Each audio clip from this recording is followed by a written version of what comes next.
I heard you were filming yesterday as well. Yes, we filmed our spouse visa 2023, updating people, yes, on YouTube.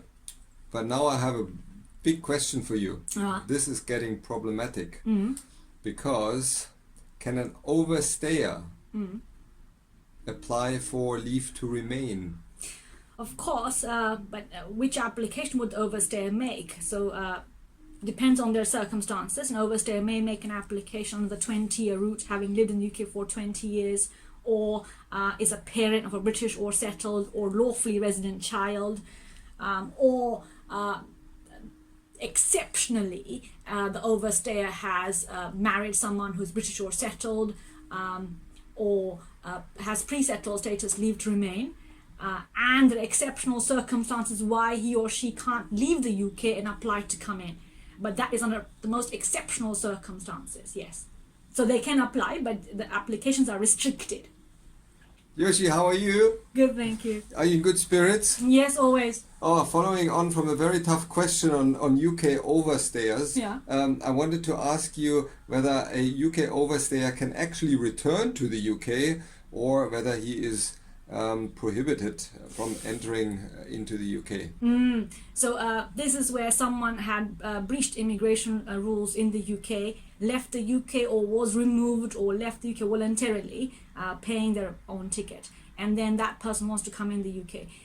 Of course, he or she may make an application to return to the UK, but the application would be shadowed by previous breach of immigration law, especially if that breach was in the last 10 years. So say I overstayed in the UK, I left the UK then in 2005, I overstayed for anything more than 28 days, and then I left the UK 2005, I come in before 2015, that application will be overshadowed by my immigration history.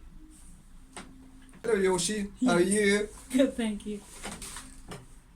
I was always wondering whether I can get married in the UK without having a visa.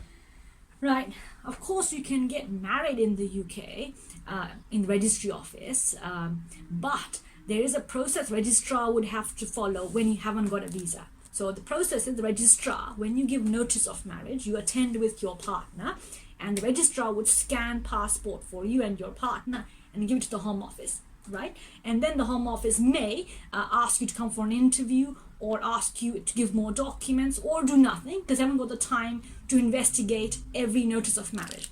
You can get married therefore, but to then use the marriage in order to apply for leave to remain, permission to stay in the UK, is a separate matter because that has different requirements. Thank you. Hello Joshi, how are you? Good, thank you. Can I bombard you with a few questions today? Please, go for it. How can an illegal migrant stay in the UK? Right, so there are 4 private life routes. One came in the UK under 18 as a child and has lived in the UK for 7 years, or was born in the UK and has lived in the UK for 7 years, under 18 when they make the application as a child, or is between 18 and 25 when they make the application and spent half of their life living in the UK, and finally the 20-year living in the UK for 20 years continuously. I know there's a 5th one which is living in the UK for less than 20 years, but there must be exceptional factors in that regard when making the application. Yoshi, you practiced for so many years. Yes. I have a very tough question for you. Oh yeah? How long does a UK deportation order last? Yeah, there is no time limit. That is a tough one, isn't it? It's tough because there is no time limit, you see. A deportation order will last until it's revoked by the Home Office. So where the deportation order, Home Office would have to have another decision saying we revoke that deportation order, and then only you would have a clear immigration history to move forward.